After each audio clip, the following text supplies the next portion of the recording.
The Betrayal. Elena Vance was the brilliant, quiet force behind Vance Tech.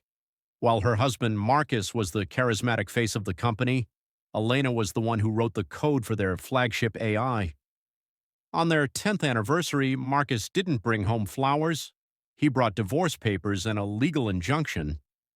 Using a loophole in their prenuptial agreement and a board of directors he'd bought off, Marcus stripped Elena of her shares and kicked her out of the building she designed. He told her, "You were the inspiration, Elena, but I am the brand. You're just legacy code now." The Descent. Elena spent 3 months in a small, cramped apartment, watching Marcus on talk shows, taking credit for her Genesis algorithm. He was hailed as the visionary of the decade, while she was painted by the tabloids as a bitter ex-wife looking for a payout. But Marcus made one fatal mistake. He forgot that Elena built the foundation. The setup. Elena didn't sue.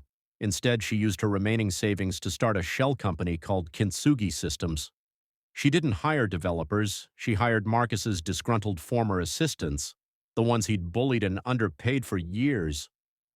She knew Marcus was preparing for his biggest move yet, the launch of Genesis 2.0, a global security net.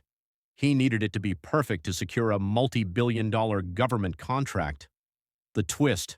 The night of the grand launch at the Global Tech Summit, Marcus stood on stage before thousands. As he activated the live demo, the screen didn't show the security net. It showed a private folder. The folder contained original timestamps of the code, proving Elena wrote every line of the first version.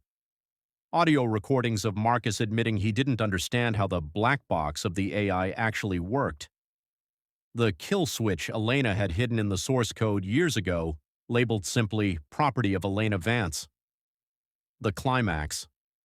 As the world watched, Elena walked onto the stage. She wasn't shouting. She looked effortless in a sharp midnight blue suit.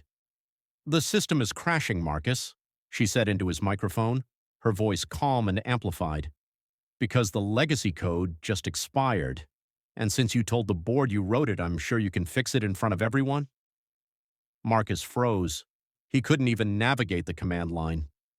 The stock price of Vance Tech plummeted in real time on the massive screens behind them, dropping 40% in 3 minutes. The aftermath. By the time the sun rose, the board had fired Marcus to save the company from bankruptcy. They crawled back to Elena, offering her the CEO position and 60% ownership to stabilize the system.